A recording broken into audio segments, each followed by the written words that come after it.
The International Space Station's Expedition 25 will celebrate the 10th anniversary of the arrival of the first resident crew. Expedition 26 may bid bon voyage to the last flight of Space Shuttle Endeavour. But even with all that on the agenda, the station commander is excited to be advancing the station's use as a science laboratory. So I see my role as, with my background as a test pilot and an engineer, is to keep the laboratories operating, empower the crew, to all of us to do great science and bring it back to our scientists here on Earth to make life better here and make our flying machines even better so we can go beyond Earth orbit. Like all their predecessors, these station crew members are the subjects for research into how the human body behaves in the absence of gravity, particularly investigations into the mechanisms responsible for the losses in bone and muscle mass that long-duration crews experience. It will be mostly biomed experiments. So when my body will be under, and my brains will be under investigation. Honestly speaking, I don't like very much these experiments, but I understand that this is a necessity to go further and further in space flights.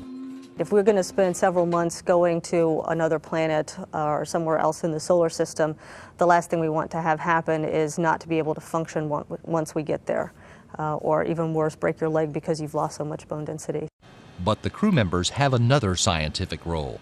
They are the lab assistants for the Earthbound researchers conducting dozens of experiments in a range of disciplines.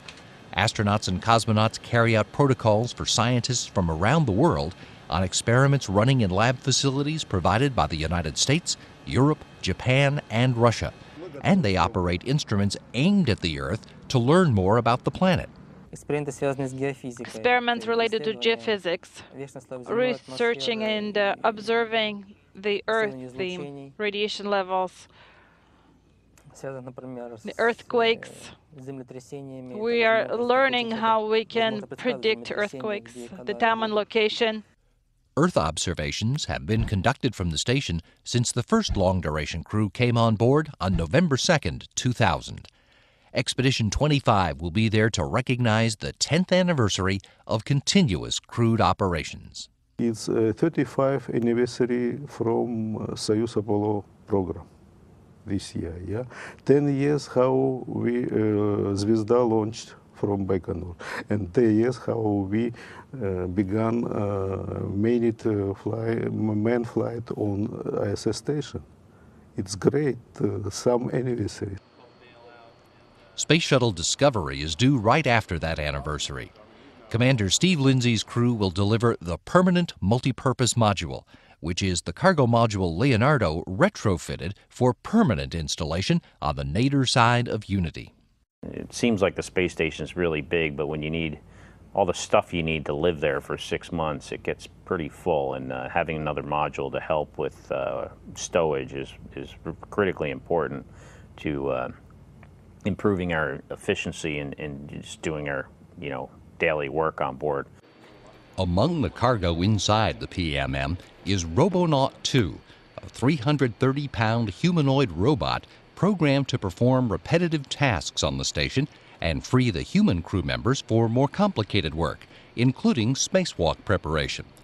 Skripochka and Yurchikhin are on the plan for a spacewalk in November to install new hardware on the Russian segment of the station. That will come just before Yurchikhin, Wheelock, and Walker return home, and Kelly becomes commander of Expedition 26. Then the flow of traffic accelerates. First, the crew is augmented with the arrival of another Soyuz spacecraft carrying cosmonaut Dmitry Kondratiev, European Space Agency astronaut Paolo Nespoli, and NASA's Katie Coleman. Then the station gets supplies deliveries from each of the uncrewed cargo vehicles now serving the station. The Russian Progress, the European Space Agency's Automated Transfer Vehicle, and the Japan Aerospace Exploration Agency's H-2 Transfer Vehicle. This is a new type of vehicle, the free flyer vehicle, which means that it doesn't dock to the station directly, but rather it approaches the station and performs the station keeping close to it, and then the operator on board of the ISS uses the robotic arm to mate it to the docking mechanism. Progress can dock in any conditions. And it can be manually controlled by the crew. ATV cannot be controlled by the crew. So we are only monitoring the automated approach and final approach, and we can only stop it to be secure. Skripochka and Kondratiev conduct 2 more Russian segment spacewalks in January and February before the arrival of the last planned mission of Space Shuttle Endeavour. The shuttle crew will deliver supplies and attach the alpha magnetic spectrometer to the zenith side of the station's truss. This long-awaited science instrument will search for the sources of antimatter and dark matter to assist scientists looking for a clearer understanding of the origins of the universe. This mission will be notable, too, for bringing the station commander together on orbit with his twin brother, Shuttle Commander Mark Kelly.